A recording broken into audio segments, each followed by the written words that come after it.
Welcome back, you guys, to the Short Girl Mom Show. So today is officially my 8th episode. Yay! I've been doing this for 2 months now, and I just want to say thank you all so much for staying tuned in and continuing to be supportive.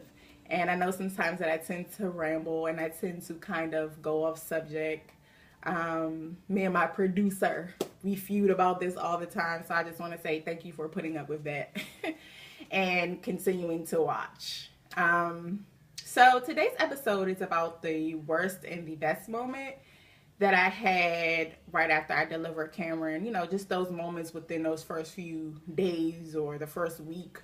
So the worst moment I would just have to say would be the fact that Cameron was born in July, but she wasn't due until November 16th. So, you know, I think I was just scared because you don't know what to expect when you have a preemie baby. So I think the whole thing was, scary. I can't really pinpoint what was the worst moment because so much was going on at the time that I didn't really have time to think about, oh my gosh, my baby is, coming so early. But I think that when you're younger, you're more resilient, so you can endure a little bit more. So I kind of I had to grow up in those few days, you know what I mean? Because I kind of had to be ready to learn things and learn how to do training and things of that nature. So, one worst moment, I would say a nurse came in during my labor and she was like, basically told me and her dad that we had an option not to keep Cameron. So, I mean, who does that? Like, who comes in? You're already going through a lot. Why would you come in and tell me something like that? So, I mean, of course, I looked at her like she was crazy. But, to me, that would have to be a worst moment, too, because that kind of just could have put me in the wrong state of mind. You know what I mean? It might have put me in a state of mind, where I felt like I couldn't deal with what was going on. So, I guess the best moment would be that she started breathing. During my labor, they tried to give me magnesium to slow down the pregnancy, so I would kind of be on bed rest at the hospital, and I could finish out, my pregnancy there. But it didn't work, of course.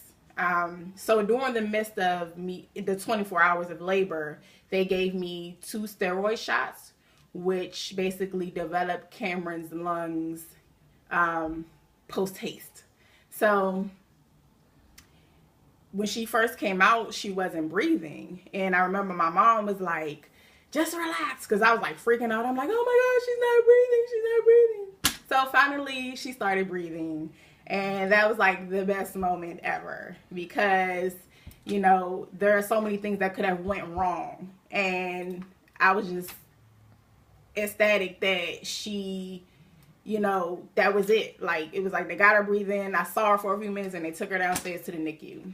So during the first couple of days, Cameron was really, really strong. And I remember just, going downstairs to see her, because I stayed in the hospital for a couple of days after that because they wanted to make sure that I was okay as well. And just going downstairs to see her, like, even though she was so small, like, she wasn't weak, she wasn't frail, like, her hands, her arms, and her arms, everything was like the size of my thumbs. And I just remember her, like, when she would hear you next to the incubator, I remember she would just be like pushing up on her arms and head leaned back and looking, because she was trying to hear you. So she would be looking to that side. She had on her little fabric jaundice glasses because she had jaundice. So that was awesome. Like, I really didn't have any worries because she was strong. Like, even being that small, like, I couldn't believe that she was like pushing up on her own arms. Hey, she had like a little bobblehead, so her head was bigger than her whole body. So, I don't think I had any worries. Like, that was one of the best moments, just to see her to be able to do that.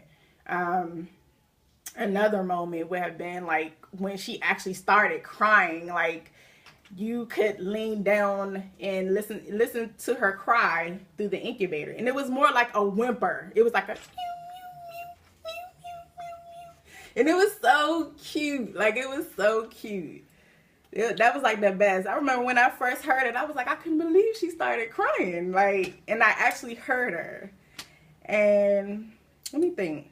Another moment would have been, we used to have to do this thing called kangaroo care. So basically what they do, because the child is not in the womb and they want, you know, your child to still have that effect, they would take her out of the incubator and lay her on my chest and wrap us both in a blanket. And it would be called kangaroo care.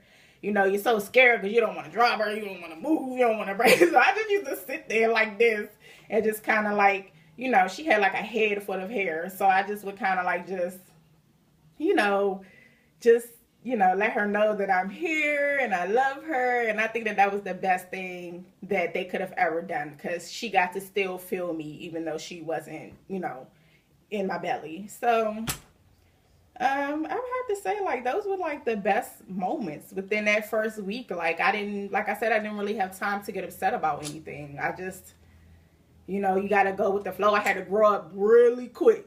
Now, when you're 24 years old, I mean, you know, you're an adult, but, you know, there's a difference from being an adult and being grown and having to deal with grown woman situations.